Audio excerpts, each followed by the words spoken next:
आज हम सुनेंगे मुंशी प्रेमचंद द्वारा लिखी गई कहानी झांकी।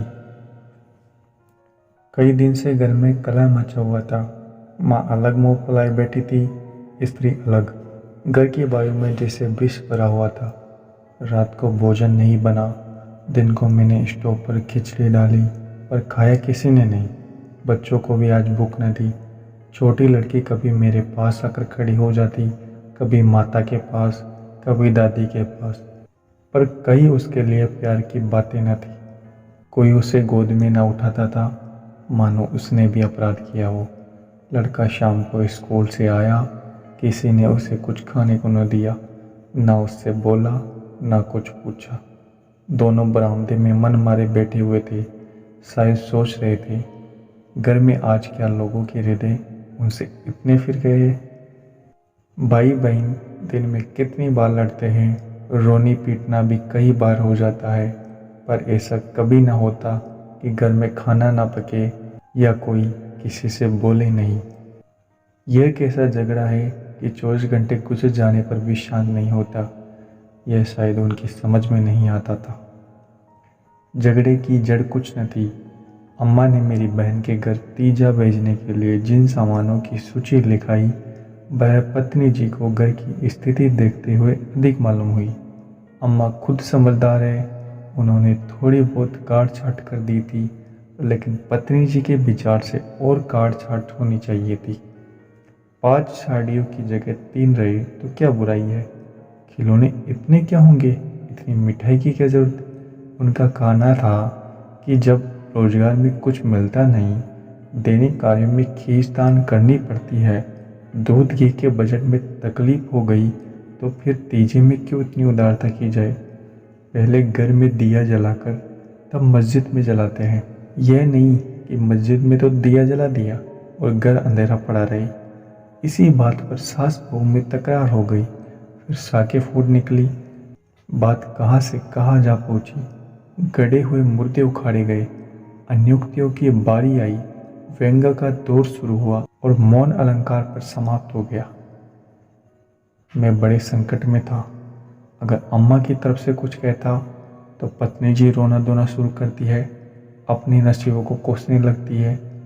पत्नी किसी कहता हूँ तो जन्म मुरीद की उपाधि मिलती है। इसलिए बारी बारी से दोनों पक्षों का समर्थन करता जाता था, पर स्वार्थवश मेरी सहानुभूति पत्नी के साथ ही थी। खुलकर अम्मा से कुछ न कह सकता था, पर दिल में समझ रहा था कि ज्यादती इन्हीं की है।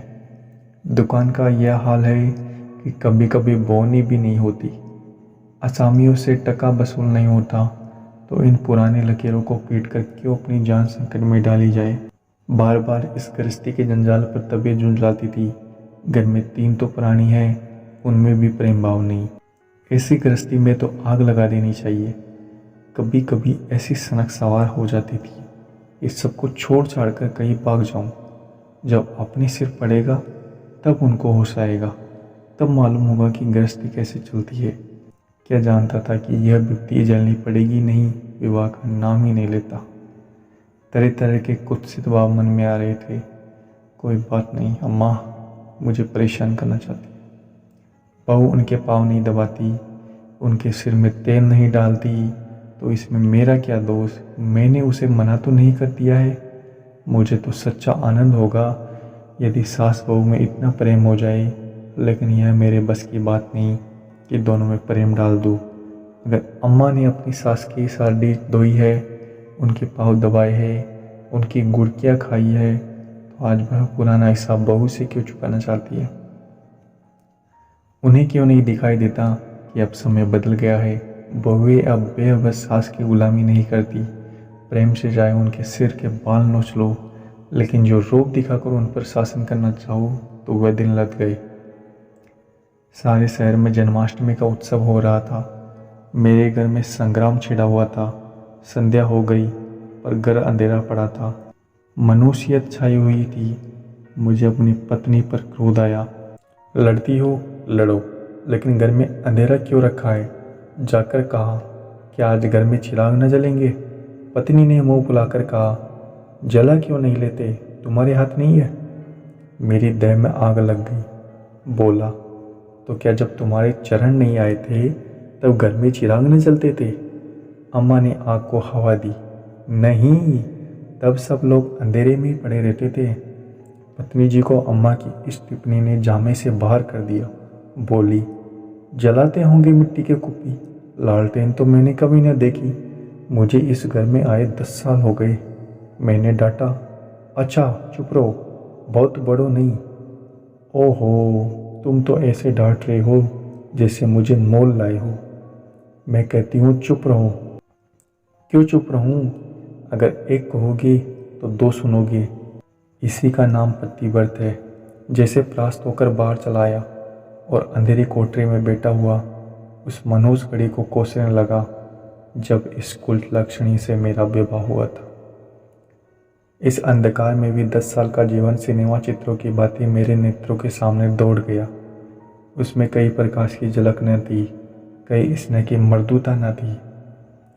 सहसा मेरे मित्र पंडित जी जयदेव जी ने द्वार पर आकर पुकारा, अरे आज यह अंधेरा क्यों कर रखा है जी? कुछ सोचती ही नहीं, कहा हो? मैंने कोई जवाब न दिया। सोचा यह आज कहाँ से आकर सिर पर सवार हो गए। जयदेव ने फिर पुकारा, अरे कहा हो भाई, बोलते क्यों नहीं? कोई घर में है या नहीं? कहीं से कोई जवाब न मिला। जयदेव ने द्वार को इतनी जोर से झंझोड़ा कि मुझे भय हुआ कहीं दरवाज़ा चौखट बाजू समेत गिर ना पड़े। फिर भी मैं बोला नहीं। उनका आना खल रहा था। जयदेव चले गए।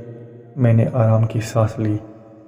बारे से तान टला, नहीं घंटों सिर खाता, मगर 5 ही मिनट में फिर किसी के पैरों की आहट मिली और अब की टार्च के तीव्र प्रकाश से मेरा सारा कमरा भर उठा।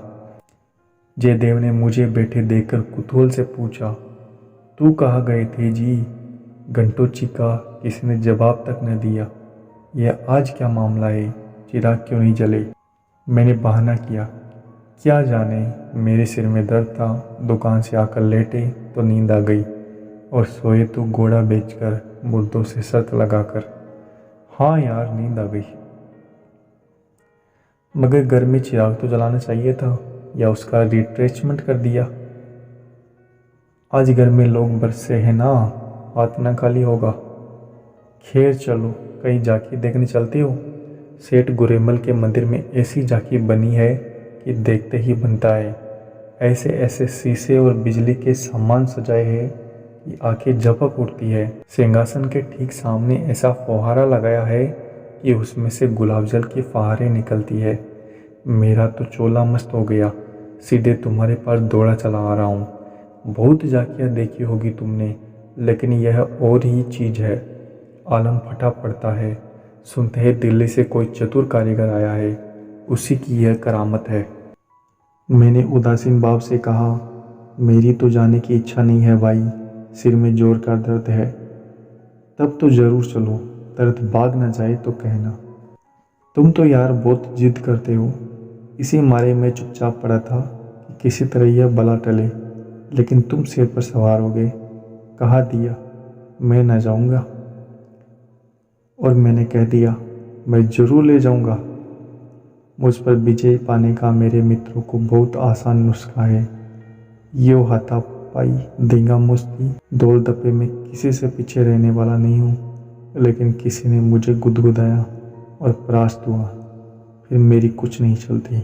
मैं हाथ जोड़ने लगता हूँ, गिगियाने लगता हूँ और कभी कभी रोने भी लगता हूँ।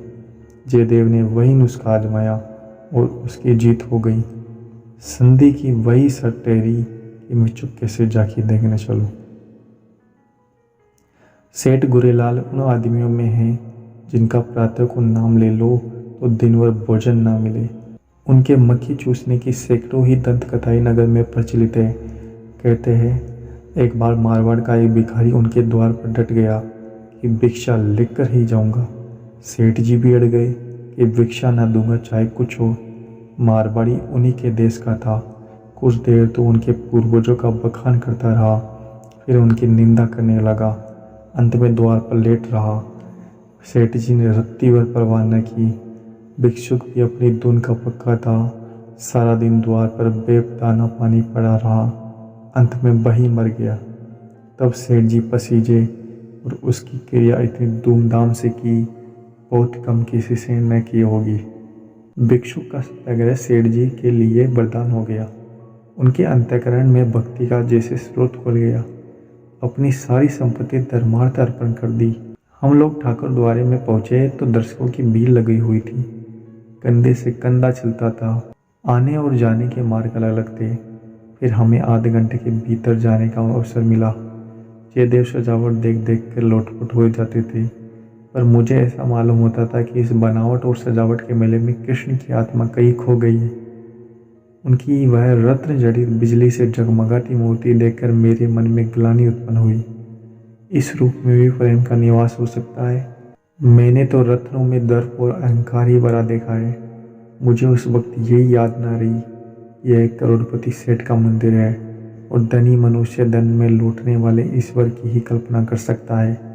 धनी ईश्वर में ही उसकी श्रद्धा हो सकती है। जिसके पास धन नहीं, वह उसकी दया का पात्र हो सकता है, श्रद्धा का कदापि नहीं।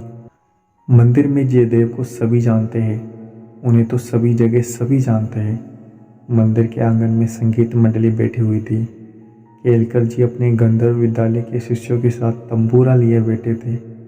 पखावज, सितार, सरोद, बीना और जाने कौन कौन बाजे, जिनके नाम भी मैं नहीं जानता, उनके शिष्यों के पास थे। कोई गत बजाने की तैयारी हो रही थी। जयदेव को देखते ही केलकर जी ने पुकारा, मैं भी तुफेल में जा बैठा। एक क्षण में गत शुरू हुई। समा बंध गया। जहाँ इतना शोरगुल था कि तोप की आवाज़ भी सुनाई न देती, वहाँ जैसे माधुरी के उस प्रवाह ने सब किसी को अपने में डुबा लिया। जो जहाँ था वही मंत्र मुग्ध सा खड़ा था। मेरी कल्पना कभी इतनी सचित्र और संजीव न थी। मेरे सामने ना वही बिजली का चकाचौंध थी, ना वह रत्नों की जगमगाहट, ना वह भौतिक विभूतियों का समारोह। मेरे सामने वही यमुना का तट था, गुलमलताओं का घूंघट मोड़ पर डाले हुए।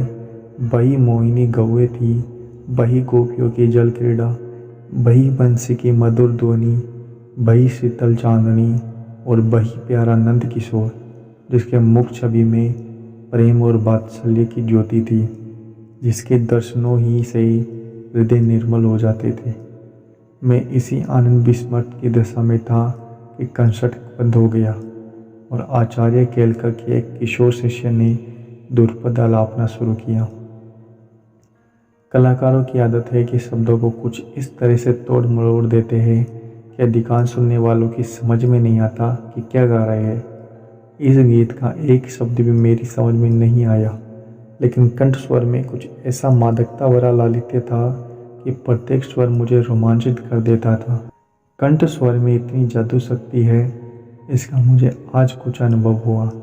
मन में एक नए संसार की सृष्टि होने लगी, जहाँ आनंद ही आनंद है, प्रेम ही प्रेम, त्याग ही त्याग। ऐसा जान पड़ा, दुख केवल चित्त की एक वृत्ति है, सत्य है केवल आनंद। एक स्वच्छ करुणा भरी कोमलता जैसे मन को महसूसने लगी। ऐसी भावना मन में उठी कि वहाँ जितने सज्जन बैठे हुए थे, सब मेरे अपने हैं, अभिन्न हैं। फिर अतीत के गर्भ से मेरे भाई की स्मृति निकल आई। मेरा छोटा भाई बहुत दिन हुए मुझसे लड़कर घर की जमा थमा लेकर रंगून भाग गया था और वही उसका देहांत हो गया था। उसके पार्श्विक व्यवहारों को याद करके मैं उन्मत्त हो उठता था।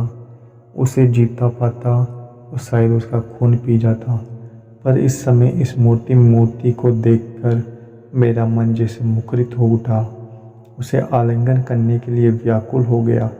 उसने मेरे साथ, मेरी स्त्री के साथ, माता के साथ, मेरे बच्चे के साथ जो जो कटु, नीच और घृणास्पद व्यवहार किए थे, वह सब मुझे गए। मन में केवल यही भावना थी, मेरा भैया कितना दुखी है। मुझे इस भाई के प्रति कभी इतनी ममता ना हुई थी। फिर तो मन की वह दशा हो गई जिसे विह्वलता कह सकते हैं। शत्रुभाव जैसे मन से मिट गया था। जिन जिन प्राणियों से मेरा बैरभाव था, जिनसे गाली गलौच, मारपीट, मुकदमाबाजी सब कुछ हो चुकी थी, वह सभी जैसे मेरे गले में लिपट लिपट कर हंस रहे थे। फिर विद्या की मूर्ति मेरे सामने आ खड़ी हुई। वह मूर्ति जिसे 10 साल पहले मैंने देखा था, उन आँखों में वही विकल कंपन था, वही संदिग्ध विश्वास का फूलों पर वही लज्जा लालिमा जैसे प्रेम सरोवर से निकला हुआ कोई कमल पुष्प हो, वही अनुराग, वही आवेश, वही याचना भरी उत्सुकता जिसमें मैंने उस ना भूलने वाली रात को उसका स्वागत किया था, एक बार फिर मेरे हृदय में जाग उठी।